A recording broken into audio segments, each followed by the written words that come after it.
22 अप्रैल को पहलगाम में जो कुछ हुआ, 5 से 7 आतंकवादी दोपहर के 3 बजे पहुंचते हैं और 26 सैलानियों को एक एक कर मारते हैं। वो सभी आतंकवादी इस वक्त भी पहलगाम और उसके आसपास के जंगलों में छुपे हुए हैं। सर्च ऑपरेशन जारी है, उनकी तलाश की जा रही है।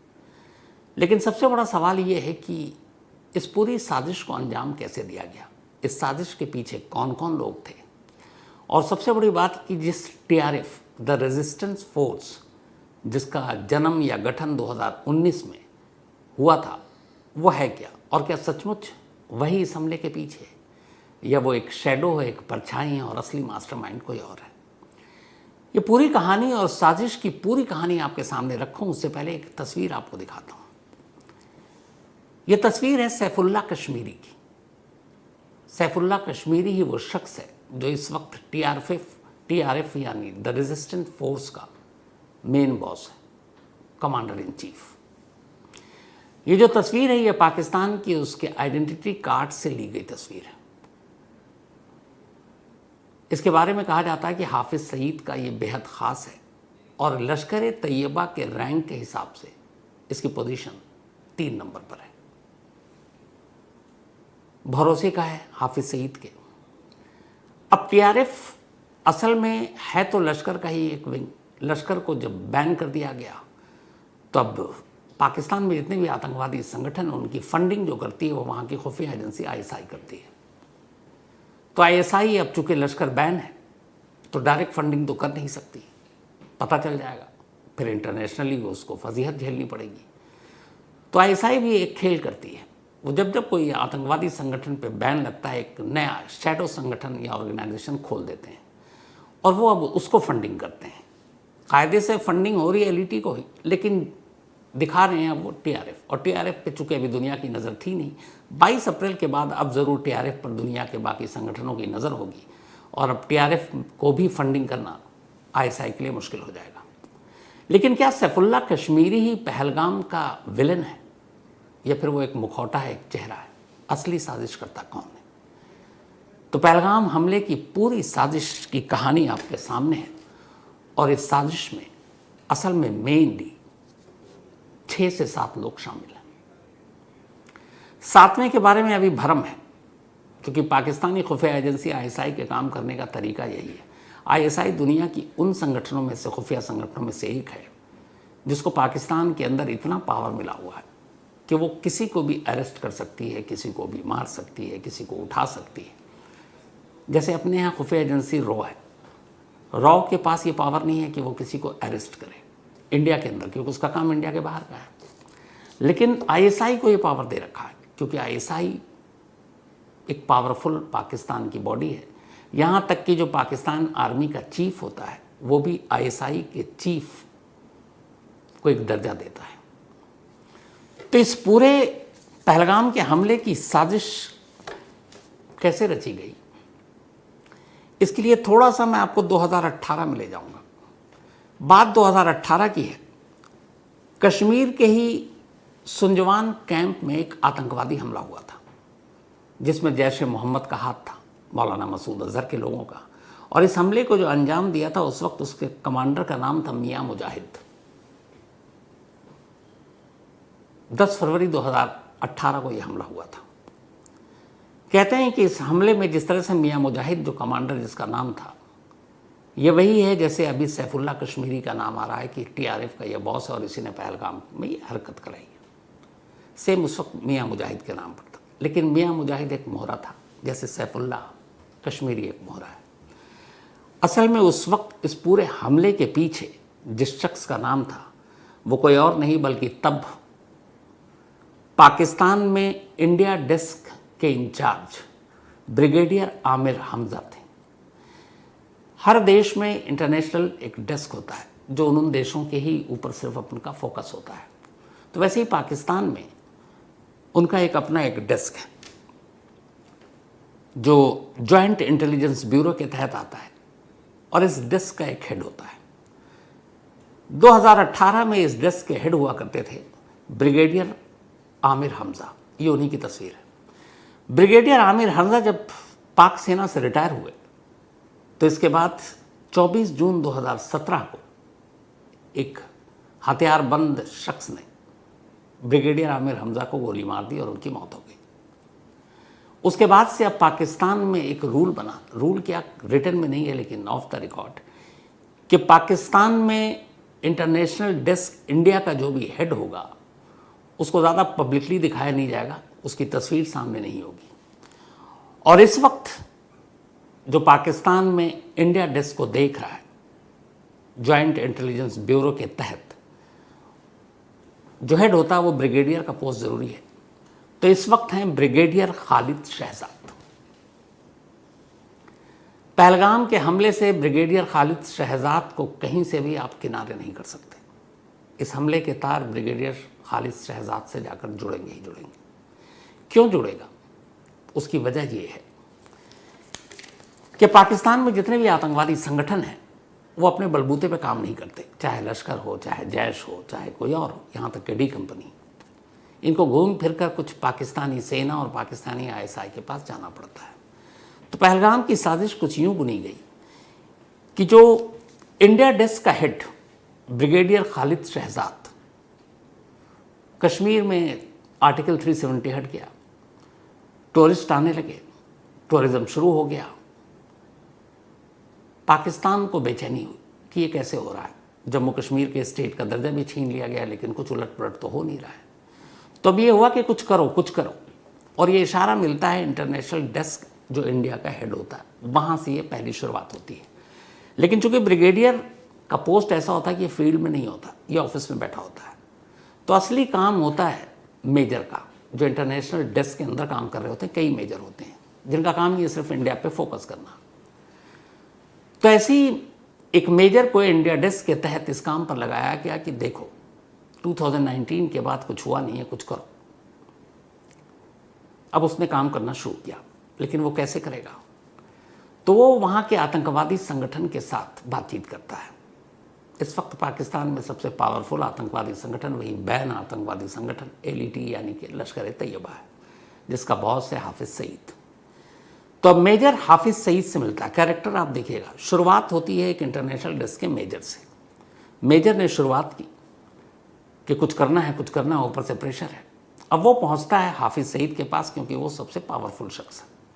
हाफिज सईद से जाकर कहता है कि कुछ प्लान करो, कुछ प्लान करो। हाफिज सईद कहता है ठीक है मैं करता हूँ। अब हाफिज सईद का संगठन बंद है, एक शैडो ऑर्गेनाइजेशन शुरू हो चुका, टीआरएफ।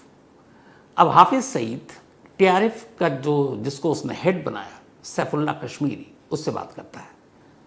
कहता है कि कश्मीर की रिपोर्ट दो, क्या कर सकते हैं, कैसे कर सकते हैं, कब कर सकते हैं। अब सैफुल्ला कश्मीरी अपने लोगों से, जो उनके लड़कों को ट्रेन करता है, जो सरहद पार कराता है, उनसे बात करता है, प्लान करता है, और वो अपने आइडियाज़ देता है हाफिज सईद को। अब हाफिज सईद उसमें से कई आइडिया को ड्रॉप करता है, कुछ आइडिया उसको पसंद आता है, वो मेजर के साथ शेयर करता है। अब एक स्टेज ऐसा आता है जब हाफिज सईद और मेजर, जो इंटरनेशनल डेस्क इंडिया को देख रहा है, उन दोनों में आपस में सहमति हो जाती है कि हाँ ये प्लान कारगर है। लेकिन अभी उस प्लान पे फाइनल मोहर नहीं लगा है। अब उस मेजर को लगता है कि अच्छा क्या प्लान है, कैसे होगा, क्या होगा, कितने लड़के होंगे। तो हाफिज सईद फिर सैफुल्ला कश्मीरी से बात करता है, कहता है कम से कम 20 लड़के हमारे रेडी हैं। मेजर कहता नहीं, उनकी पहले टेस्ट लेंगे। तो बाकायदा ऐसे लड़कों की बाकी ट्रेनिंग के अलावा कमांडो और जो टेस्ट लिया जाता है, इनका मेडिकल चेकअप भी होता है कि हेल्थ ग्राउंड पे ये कैसे हैं। तो 20 लड़कों को हाफिज सईद के इशारे पर सैफुल्ला कश्मीरी उस इंटरनेशनल डेस्क के मेजर से मिलवाता है, उनके बारे में डिटेल देता है, उनको बुलाया जाता है, उनके सारे चेकअप होते हैं, और फिर ये होता है कि नहीं इसमें से 10 ठीक हैं, 10 को छोड़ दो। अब जो 10 हुए, 10 को बाकी रख दिया, बाद में काम आएंगे। अब उन 10 में भी से 2 ग्रुप बनाया और उसके बाद उनको ट्रेनिंग दी। ट्रेनिंग में ज़्यादा से ज़्यादा 2 हफ्ते का काम होता है, क्योंकि वो पहले से ही ट्रेंड होते हैं। अब ट्रेनिंग हो गई, हाफिज सईद, सैफुल्ला कश्मीरी और वो मेजर, ये तीनों अब एग्री हो गए कि हाँ ये टीम है और साजिश ये है। अब नेक्स्ट स्टेज आता है, वो मेजर इंटरनेशनल डेस्क के हेड यानी ब्रिगेडियर के पास जाएगा, और इस वक्त ब्रिगेडियर है खालिद शहजाद। अब खालिद शहजाद के पास मेजर गया, उसने सारा ब्लूप्रिंट बताया कि ऐसे ऐसे ये साजिश पहलगाम में इस तरह से करना है। कौन लोग होंगे, क्या होंगे, कितना थ्रेट है, कितनी कामयाबी के चांसेस हैं, ये सारी हर चीज़ माइनस प्लस सारी बातें हो गई। अब सारी बात होने के बाद brigadier Khalid Shahzad international desk का हेड इंडिया का, जो पाकिस्तान में बैठकर देखता है, वो मुतमईन हो गया। उसने कहा प्लान सही है, यहाँ के बाद प्लान पे अमल नहीं होता। अब ब्रिगेडियर जो है वो सीधे आईएसआई चीफ के पास जाता है। यानी यहाँ पे ब्रिगेडियर खालिद शहजाद जब पूरी तरह से संतुष्ट हो गया कि मेजर की रिपोर्ट सही है, हाफिज सईद की भी सही है और सैफुल्लाह कश्मीरी की भी है, तो अब आईएसआई के चीफ से कांटेक्ट करेगा। लेकिन आईएसआई के चीफ से कांटेक्ट करने से पहले ब्रिगेडियर खालिद शहजाद मेजर के साथ हाफिज सईद और फिर सैफुल्लाह कश्मीरी, इन लोगों के साथ एक मीटिंग करेगा और पर्सनली ये जानेगा कि इस प्लान में कितना दम है। अब जब मेजर के बाद ब्रिगेडियर भी कंफर्म हो गए कि सब कुछ ठीक है, तब वो आईएसआई चीफ के पास पहुंचते हैं। अब आईएसआई के चीफ जो इस वक्त है आसिम मलिक, आईएसआई का जो चीफ होता है वो पाकिस्तान में आर्मी चीफ से भी ज़्यादा पावरफुल माना जाता है, क्योंकि आर्मी चीफ को भी ग्राउंड की रियलिटी उतनी पता नहीं होती जितनी वहाँ की खुफिया एजेंसी आईएसआई चीफ को होती है। और जो भी वहाँ का पाक आर्मी चीफ बनता है वो कभी ना कभी आईएसआई का बॉस ज़रूर रहता है। जो अभी पाकिस्तान के आर्मी चीफ हैं आसिम मुनीर, वो भी आईएसआई के हेड रह चुके हैं। तब आईएसआई चीफ के पास ये लोग पहुँचे, सारी प्लानिंग बताई। आईएसआई चीफ अब अपने लेवल पर इंफॉर्मेशन कलेक्ट करता हुआ देखता है कि इसमें कितना दम है, इस प्लान में कितना दम है, कामयाब होगा कि नहीं। जब उसे लगता है सब ठीक है और वो फाइनली अपनी मुहर लगा देता है, तब फिर अब यहाँ से मेजर पीछे, हाफिज सईद पीछे, सैफुल्लाह कश्मीरी पीछे, ये सब हट गए। अब बात ब्रिगेडियर से आईएसआई चीफ तक दो लोग। अब ISI chief Pakistan army chief को कांटेक्ट करता है, जो इस वक्त आसिम मुनीर है।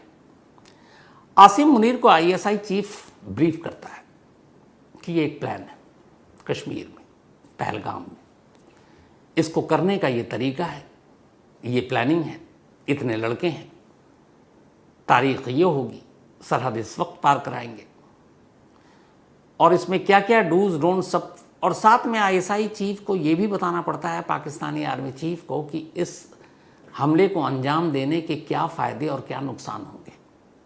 इस सारी चीज़ें उसको ब्रीफ करनी है। अब पाक आर्मी चीफ को आईएसआई चीफ ने ब्रीफ कर दिया। आर्मी चीफ को लगा कि बिल्कुल सॉलिड प्लान है। आर्मी चीफ अब उसमें अपनी मुहर लगाता है।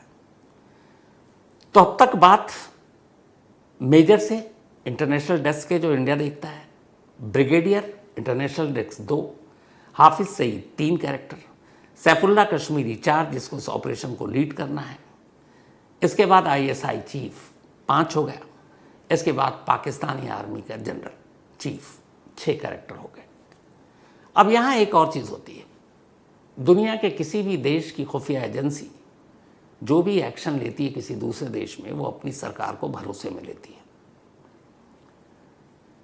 लेकिन यहाँ कई बार ऐसा पहले हुआ है कि जो पाकिस्तानी आर्मी का चीफ है वो सरकार को अपनी उस लायक मानता ही नहीं है। इसीलिए कहते हैं पाकिस्तान में कठपुतली सरकार होती है। असल में वहाँ जो आर्मी चाहती है वही होता है। तो कई बार वो चाहे तो पाकिस्तान प्राइम मिनिस्टर को बता दे, कई बार चाहे तो नहीं बताए। तो अब अगर यहाँ पाकिस्तानी प्राइम मिनिस्टर को बता दिया गया पाकिस्तानी आर्मी चीफ ने कि ये ऑपरेशन है, तो इस हिसाब से कैरेक्टर हो गए अब 7।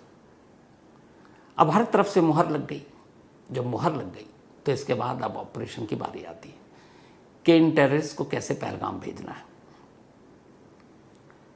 किश्तों में भेजा जाता है ताकि शक न हो।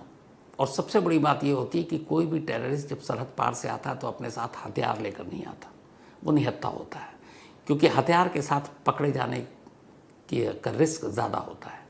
तो वो चरवाहे के भेष में, कश्मीर के गांव वालों के भेष में, इस तरीके से वो एक आम आदमी के भेष में वो सरहद पर दाखिल होता है। और कई बार अगर पकड़ भी लिया किसी नाकेबंदी पर, किसी चेक पोस्ट पर, तो चूंकि उसके पास कुछ है नहीं, कागजात पहले से ही तैयार है, तो कोई शक होता नहीं, हथियार मिलता नहीं, तो वो आराम से दाखिल हो गया।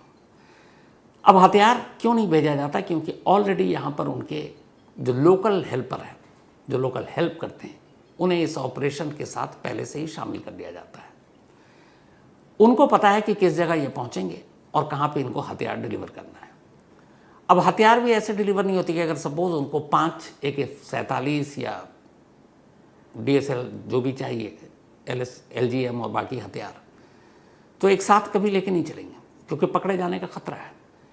वो एक हथियार के 4 टुकड़े करके असेंबल कर देते हैं और उसी हिसाब से ये पहुंचाते हैं ताकि कहीं पकड़े भी गए तो एक पार्ट अलग, एक पार्ट अलग, कई लोगों को पता ही नहीं है। तो अब ये हथियार भी पहुंचा दिए गए किश्तों में। जब हथियार पहुंच गए, टारगेट पता है, अब बात आती है रैकी की। तो जो टेररिस्ट, जो ग्रुप, जो मॉड्यूल इस ऑपरेशन को अंजाम देने वाला है पहलगाम के अंदर, वो खुद कभी रैकी करने नहीं जाएगा क्योंकि पकड़े जाने का डर है। वो जंगल में करीब जाकर अपना ठिकाना बना चुका है, वहीं बैठा हुआ है। अब जो उसके लोकल सपोर्ट हैं, वो लोकल सपोर्ट रैकी करेगा उस जंगल पे जहां वो छुपे हैं, वहां से लेकर उस पहलगाम तक। और रैकी करने के बाद वो एक एक चीज़ बताएगा बाकायदा नक्शे के साथ कि मैं इस रास्ते से गया, इस रास्ते पे आया, वहाँ पर इतने थे, वहाँ पे इतने थे, यहाँ पे कुछ रास्ते टेढ़े मेढ़े हैं, यहाँ पे सपाट हैं, इतना वक्त लगेगा यहाँ तक जाने में, इतना वक्त लगेगा वापस आने में। और एक बार नहीं, कई दिन, ताकि कई दिनों में ये पता चलता है कि किसी दिन ऐसा तो नहीं है कि पूरा सीन ही बदल गया हो। तो कई दिनों की रेकी, बारीक से बारीक डिटेल, अब वो उन मॉड्यूल को बताता है जो ऑलरेडी छुपा हुआ है, जिसे असल हमले को अंजाम देना है। अब ये हो गया। इसके बाद तारीख तय के बाद ये लोग निकलते हैं। 22 अप्रैल को हमला करते हैं, गोली मारते हैं और उसी रास्ते से निकल जाते हैं। लेकिन बात इतनी नहीं है, उनका मकसद सिर्फ आकर हमला करना, बेगुनाह लोगों को जान से मारना नहीं था। इसीलिए एक शुरू में मैंने कहा था कि TRF सिर्फ एक शैडो है, परछाई है। असली मास्टरमाइंड कश्मीरी भी नहीं है, जो सैफुल्ला कश्मीरी, यह इनका सिर्फ मकसद ये नहीं था कि ज़्यादा से ज़्यादा लोगों को मारना। ये एक साइकोलॉजिकल वॉर था जिसके लिए ट्रेन करके भेजा गया था। इन सभी को ये कहा गया था कि जब तुम जाओगे और मारोगे लोगों को, बेकसूरों को, तो उनसे उनका धर्म, उनका मज़हब पूछोगे, उनसे कलमा पढ़वाओगे, और जो लोग उसमें से मुस्लिम निकलें, कलमा पढ़ दें, उनको छोड़ देना, और जो हिंदू निकलें उनको मार देना, जो भी नॉन मुस्लिम हो। अब ऐसा क्यों? इससे पहले नहीं किया था इन्होंने, क्योंकि उन्हें मालूम है कि कश्मीर 2019 के बाद से, जब से आर्टिकल 370 हटा, जम्मू कश्मीर के एक अलग स्टेट का दर्जा भी दूसरी तरीके से दिया गया, यूनियन टेरिटरी बना, इलेक्शन हो गए, कोई कुछ नहीं हो रहा है, तो उनके मन में ये था कि कश्मीरी भी अब धीरे धीरे पाकिस्तान से दूरी बना रहे हैं, कश्मीरी नौजवान भी अब धीरे धीरे अपने रास्ते पर चल रहे हैं, और वहाँ अब रोज़गार है, टूरिज़्म है, लोग खुश हैं, और ये टेररिज्म और आतंकवाद से अब दूर जा रहे हैं। पाकिस्तानी आर्मी, पाकिस्तानी ISI, पाकिस्तान के आतंकवादी संगठन LEAT, इन सबको ये बर्दाश्त नहीं था। तो उनका मकसद सिर्फ लोगों को मारना नहीं था, 2 काम करने थे। एक काम ये कि लोगों से उनका धर्म पूछ कर, ख़ासतौर पर हिंदुओं को निशाना बनाओ, और एक वजह ये भी थी कि उन्होंने जो बॉडी कैमरा और अपने हथियारों पर कैमरा लगा रखा, अगर आजकल परसों कभी उस तरह के वीडियो आपको देखने को मिले तो चौंकिएगा मत, क्योंकि ये प्रोपेगेंडा का ही एक पार्ट होगा। लेकिन उससे पहले ही जितने चश्मदीद मिले, उन्होंने बाकायदा बताया कि उनसे उनका धर्म पूछा गया। जिन लोगों ने कलमा पढ़ा उनको छोड़ दिया गया, जिन्होंने नहीं पढ़ पाए उन्हें मार दिया गया। इसका मकसद ये था सिर्फ 2।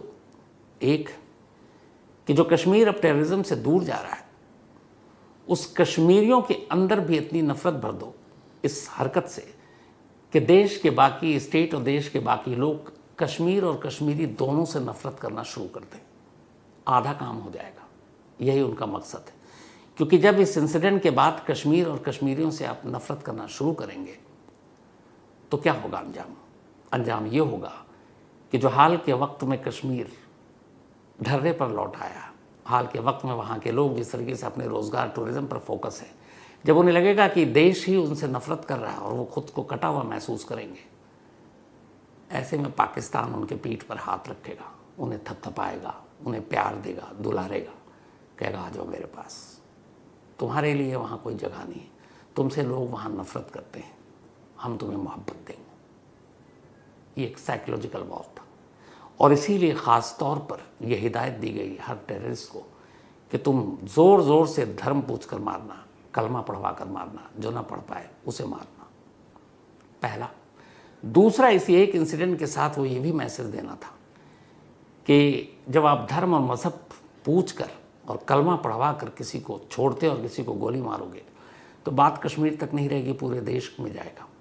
और जब देश के अंदर ये बात पहुंचेगी तो फिर कश्मीर नहीं, पूरे देश के अंदर हिंदू मुस्लिम भी होगा। हिंदू मुस्लिम के बीच नफरत बढ़ेगी, खाई बढ़ेगी, हो सकता है कुछ जगह पे लोग एक दूसरे को लेकर हिंसक हो जाए। तो जब ये नफरत बढ़ेगी और बात हिंदू मुस्लिम और बंटवारे तक आ जाएगी तो फ़ायदा किसको होगा? सीधे पाकिस्तान को।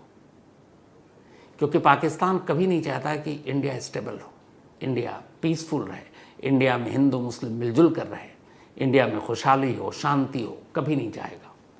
वो हमेशा चाहेगा इंडिया डिस्टर्ब हो, इंडिया में हिंदू मुस्लिम लड़ते रहें, नफरत फैलता रहे और कश्मीर के लोगों से कश्मीर के बाहर के लोग नफरत करें, ताकि उसी नफरत की आड़ में पाकिस्तान कश्मीरियों को अपना बनाने की कोशिश करे और उनको फिर से टेररिज्म की तरफ ले जाए।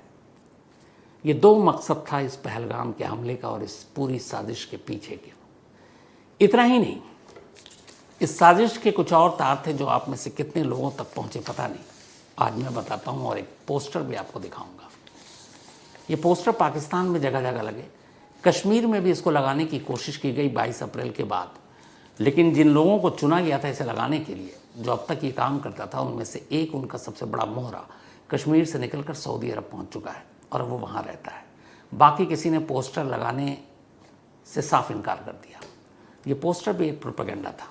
उस पोस्टर में क्या था, उससे पहले आपको 2-3 और चीज़ जो सोशल मीडिया पर चली उसकी रियलिटी बताता हूँ।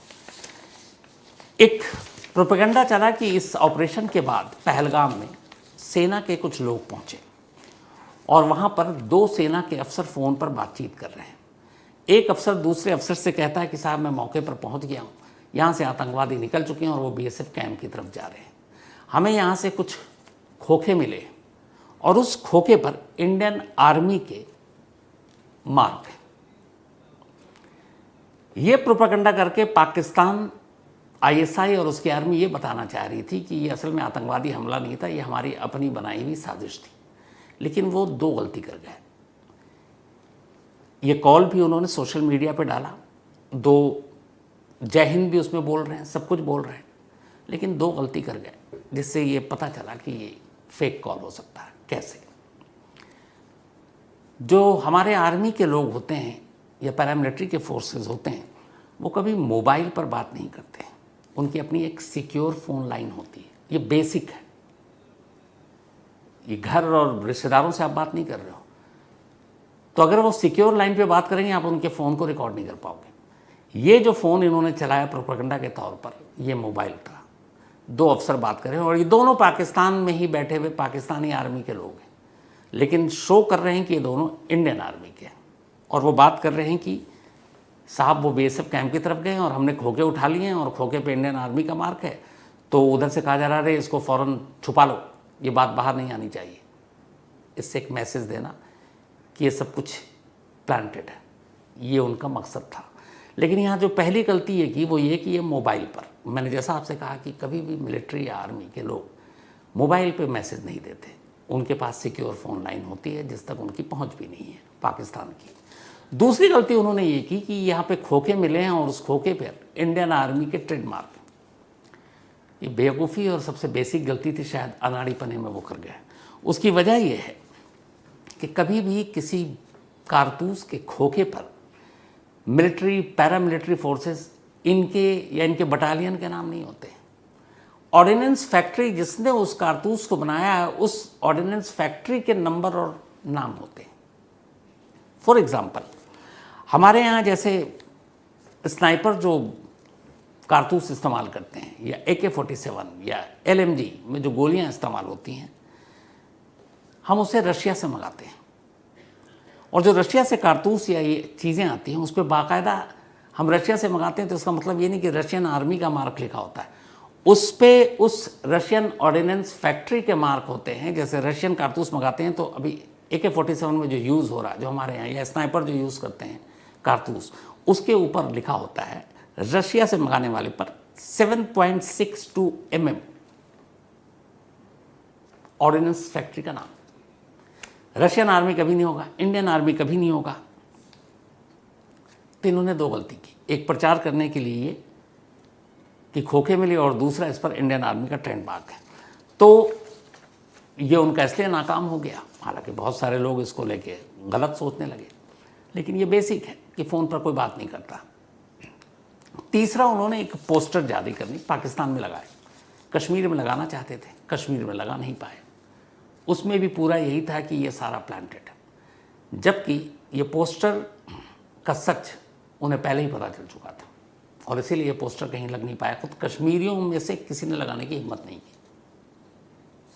तो इस तरह के भी प्रोपेगेंडा कर रहे हैं ये, लेकिन ये सारे प्रोपेगेंडा उनके इसलिए नाकाम हो गए क्योंकि जिस तरीके से पाकिस्तानी आर्मी इससे पहले भी 2018 या उससे पहले जो कुछ किया, सेम मोडस ऑपरेंडी था। तो हिंदुस्तान पर जब भी इस तरह का हमला होता है, अमूमन उसमें 7 कैरेक्टर जुड़े होते हैं, जो मैंने आपको बताया, और यही 7 कैरेक्टर हिंदुस्तान को लहूलुहान करने की जितनी भी घटनाएं हुई हैं उन सभी में शामिल होते हैं।